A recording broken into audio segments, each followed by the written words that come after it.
ini kita akan masuk di tahap inti.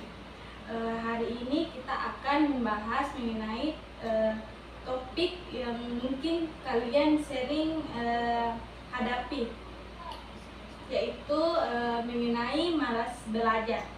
Kita semua pasti pernah yang namanya merasa kayak malas untuk belajar. Iya Bu. Ya kan? Iya Bu. Nah, tapi yang penting itu adalah bagaimana kita menyikapinya agar rasa malas itu tidak mengganggu prestasi kita di sekolah. Mungkin ada di antara kalian yang ingin berbagi pengalaman atau cerita tentang masalah ini. Saya Bu. Jadi tuh Bu, kadang itu kalau pulang sekolah kayak capek sekali kurasa Bu. Jadi kayak malas untuk buka buku, apalagi kalau kalau banyak tugasku, kayak rasaku tuh kayak lebih enak nonton YouTube, main HP, scroll TikTok begitu Bu.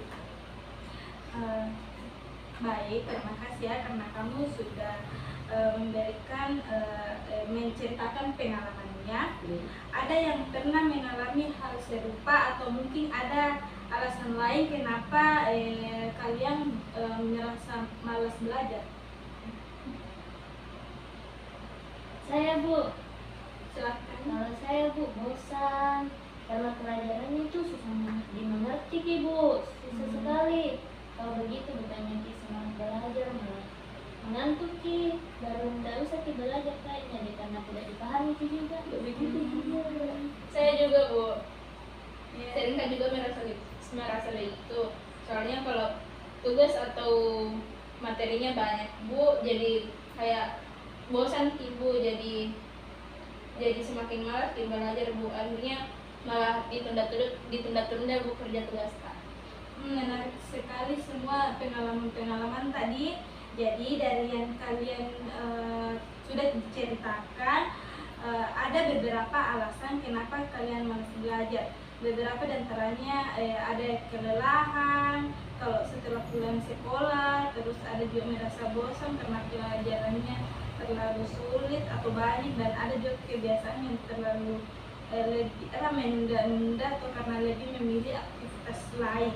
Sekarang coba kalian pikirkan apa dampaknya kalau kalian rasa malas kalian ini dibiarkan terus.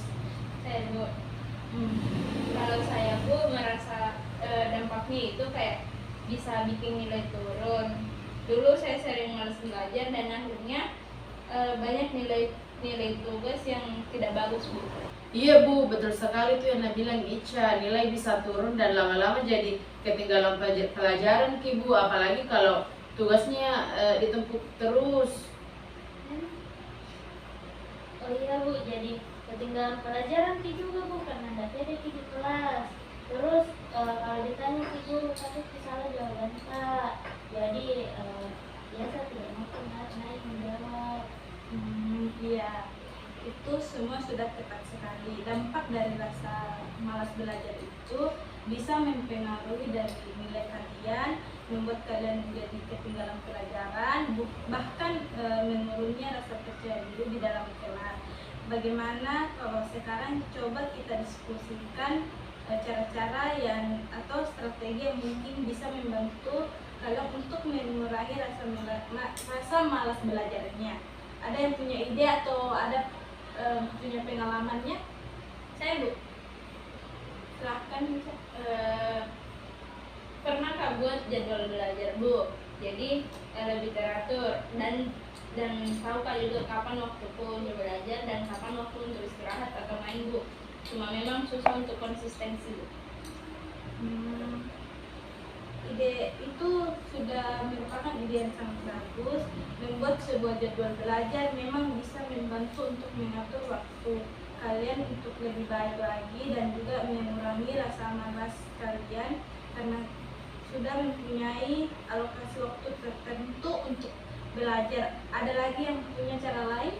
Saya Bu, kalau saya tuh Bu lebih suka belajar sama teman-teman. Kalau belajar sendiri tuh kayak gampang bosan kurasa Bu, jadi kayak kadang ngajak kadang aku ajak Ica dan teman-teman yang lain buat belajar bareng Ibu. Bagus sekali nih itu belajar dengan teman kita itu merupakan ide sudah yang sangat bagus karena kalian jadi lebih termotivasi dan saling membantu dan suasananya juga mungkin lebih menyenangkan. Atau mungkin ada cara yang lain? Saya pernah Bu, saya pernah coba belajar sambil main game yang ada pelajarannya Bu, game yang ada pelajarannya, jadi nggak terlalu berat Bu. Terus misalnya belajar bahasa Inggris tuh Bu lewat aplikasi permainan begitu Bu. Menarik sekali itu dengan belajar dengan sambil games. Iya. Itu belajar sambil bermain games itu merupakan suatu alternatif yang sangat menyenangkan. Dengan cara itu kalian juga bisa belajar tanpa merasa terbebani. Dengan cara itu juga kalian mencoba membuat komitmen untuk belajar dan menyeimbangkan dengan aktivitas lain. Kira-kira bisa mengurangi rasa belajar? Sepertinya bisa Bu, tapi butuh waktu lebih kayaknya Bu untuk bisa konsisten. Memang betul itu butuh proses, tetapi kalau kalian sudah berusaha sedikit demi sedikit, perlahan pasti sudah terbiasa. Bagaimana kalau kita buat rencana kecil, misalnya setiap malam kalau kalian belajar itu mungkin kalau belajar kasih waktu mungkin minimal selama 30 menit lebih dulu sebelum melakukan aktivitas lain. Boleh Bu, kalau cuma 30 menit sepertinya bisa sih. Baik, jadi masing-masing coba dulu ya untuk belajar minimal 30 menit sehari di rumah. Kalau sudah terbiasa, nanti bisa ditambah waktunya lagi. Di sesi berikutnya kita bisa membahas pengalaman kalian dalam menerapkan bencana dan melihat apa yang berhasil atau tidak. Baik anak-anak, kita sudah berdiskusi banyak hari ini tentang permasalahan kalian, mulai dari alasan yang membuat kalian malas belajar, dampak yang mungkin terjadi, hingga solusi yang bisa dicoba. Saya senang sekali melihat kalian saling berbagi pengalaman dan ide-ide yang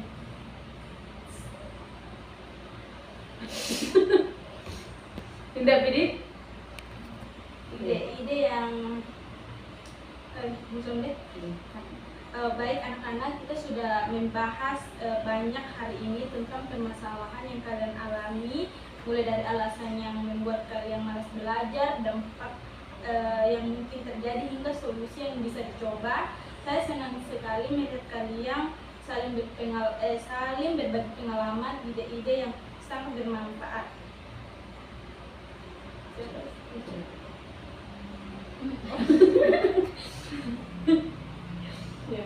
Iya Bu,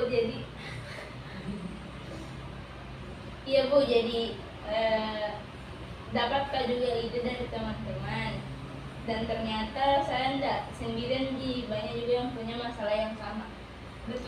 Betul sekali yang dibilang Ica. Salah satu manfaat dari bimbingan kelompok ini adalah kita bisa saling belajar dan saling mendukung. Semoga strategi yang kita bahas hari ini bisa membantu kalian mengatasi rasa malas belajarnya. Silahkan coba apa yang sudah kita sepakati dan tetap semangat dalam belajar ya. Iya Ibu, terima kasih Ibu sudah membantu. Sama-sama. Saya juga berterima kasih atas partisipasi aktif kalian semua. Kita akan bertemu lagi mungkin di sesi berikutnya untuk melihat perkembangan kalian. Jika ada yang berbicara lebih lanjut lagi, saya selalu siap membantu kalian. Terima kasih dan semoga kalian sukses dalam belajar. Dan mungkin cukup sampai hari ini. Mungkin kita akhiri sesi konseling kelompoknya. Sebelum kita akhiri, mungkin kita berdoa terlebih dahulu. Mungkin ada yang mau memimpin doa? Ya Bu. Sebelum kita mengakhiri sesi bimbingan hari ini, alangkah baiknya kita berdoa sesuai kepercayaan masing-masing. Berdoa dimulai.